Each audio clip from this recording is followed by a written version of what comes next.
Thank you. May I now request the Honourable Chief Justice of India, Dr. Justice Dhananjay Yashwant Chandrachud, to address the audience.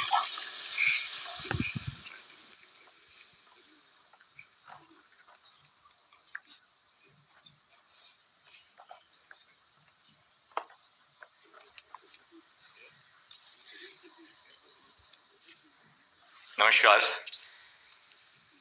The Honorable President of India, Srimati Draupadi Murmu, Shri Kiran Rijiju, the Union Minister of Law and Justice, my distinguished colleagues, Justice Sanjay Kishan Kaul, Justice K.M. Joseph, Justice M.R. Shah, Justice Ajay Rastogi, and all my brother and sister judges, Shri R. Venkatramani, the Learned Attorney General for India, Shri Tushar Mehta, the Solicitor General, Chairperson of the Bar Council of India, Shri Manan Kumar Mishra, Vice Chairperson, Shri Prabhakaran, Shri Pradeep Kumar Rai, Vice President of the SCBA, Shri Manoj Mishra, President of the Supreme Court Advocates on Record Association, members of the Bar, both senior and junior, members of the Registry, and all those who are present here today. It is an honor and privilege for me to address this August gathering on the occasion of Constitution Day. We are deeply honored to welcome to the home of the Supreme Court the Honorable President of India.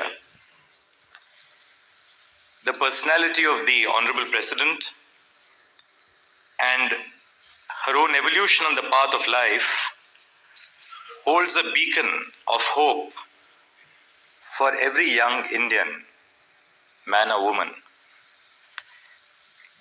When I called on the Honorable President on assuming charge of the office of the Chief Justice of India a few days ago, I was deeply struck by her sense of compassion and appreciation of the nuances of our social life.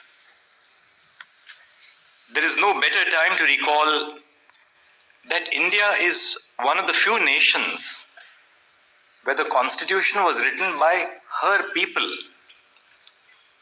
Unlike in many other countries which achieved independence from the British, we forged our own Constitution. We forged it in the flames of the ardent hope for a bright future. The first constitutions of Zimbabwe, Kenya, and Malaysia, to name a few countries, were written in Lancaster House, close to the Buckingham Palace in London. It is a matter of great pride for us that our Constitution was written here in New Delhi. One might say to us, well, Indians did not write their Constitution as much as they borrowed it, referring to the provisions inspired by the constitutions of other countries. It is true that, for example, the directive principles of state policy were inspired by Ireland's system, or that the chapter on fundamental rights was prompted by the United States Bill of Rights. But that does not detract from the fact that the Constitution of India is uniquely Indian. The framers of the Constitution carefully considered the suitability of various provisions before modifying and incorporating them such that they suited the Indian context and the Indian polity. In the manner of its practical functioning too, our Constitution is uniquely Indian. I was Chief Justice of the Allahabad High Court for close to 3 years. The only remnant of the colonial past which you find in oral arguments is when the lawyer opens the brief by saying, "My Lord." Thereafter, what follows is a truly Indian style of advocacy, largely Hindi, interspersed with a little English and a few Latin phrases. The Constitution of India is doubly unique, for it is one of the few post-colonial constitutions to endure for around 7 decades after its creation. I take the liberty to say that it has not only endured, but it has thrived and flourished. It has survived the stresses of some difficult times. Some of us have been witness to those times when we were young children and in college. I take the liberty to say that it has not only therefore endured, but it continues to be of relevance. The continuing success of the Constitution is a testament to the people's choice of the rule of law over brute force to achieve a social revolution. India has no doubt developed a robust constitutional culture, but this does not mean that there is nothing left to be achieved. Indeed, we can never say that today the Constitution has achieved all that it's set to do, because much like the law which is practiced from day to day, constitutional values are also practiced every moment. The practice of constitutional values is a continuous process which evolves as society evolves. The people of India, in their interactions with one another, must breathe life into the Constitution by practicing the democratic ideals of liberty, equality, and fraternity.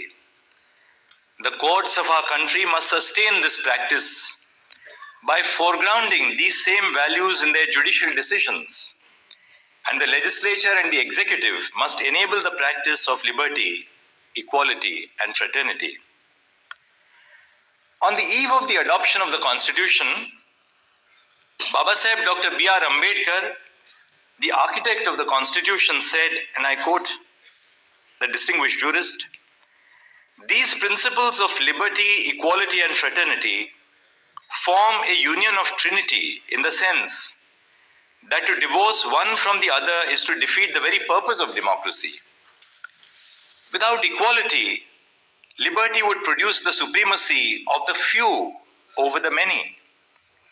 Equality without liberty would kill individual initiative. Without fraternity, liberty and equality could not become a natural course of things. It would require a constable to enforce them."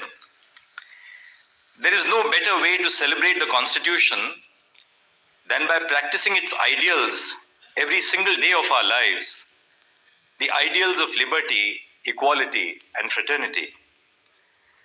Through its programs, the Supreme Court has attempted to apply these ideals as well. It is in the process of extending the establishment of vulnerable witness deposition centers to courts across jurisdiction and enabling paperless courts. The Supreme Court recently inaugurated, a couple of days ago, an online right to information portal to streamline the process of transparency. E-Seva Kendras are being set up in every district so that every citizen may deploy technology to ease their journey through the legal system. The National Judicial Data Grid is a giant step towards making the legal profession more accessible. Soon, the Supreme Court will conduct an audit of its own premises to review and ensure its accessibility to persons with disabilities. When I stand before you exactly 1 year from now, I hope that I can list out a new set of ventures that makes justice more accessible to the common citizen. The discussion in today's sessions on judicial infrastructure, judicial reforms, and court and case management will prove useful in this mission.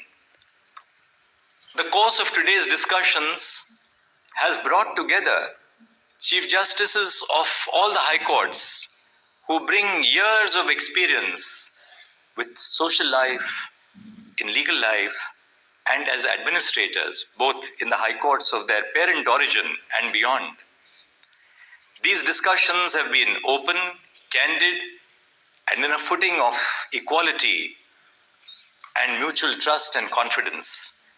I hope that we can continue this dialogue further in the future so that our association with our Chief Justices and High Courts is not the association of a superior in the hierarchy speaking to somebody below in the hierarchy, but an association truly of equals who respect each other for the work which we do.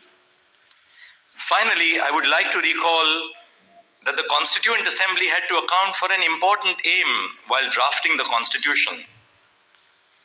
They had to ensure that national unity prevailed. The common expression, unity in diversity, comes to mind because that is precisely what our Constitution manages to achieve. Its strength comes from its ability to account for the rich tapestry of human experience in India, be it cultural, social, religious, or otherwise, and still chart out a vision for a progressive future. The Constitution does not force its citizens to choose between their rights and their culture. Rather, it includes the cultural, social, and religious aspects in its journey to the goal of a democratic society. This is perhaps what that distinguished scholar Granville Austin would term the principle of accommodation. Accommodation is the ability to simultaneously apply principles which seem to be in conflict with one another. Accommodation is different from compromise. Compromise involves concessions.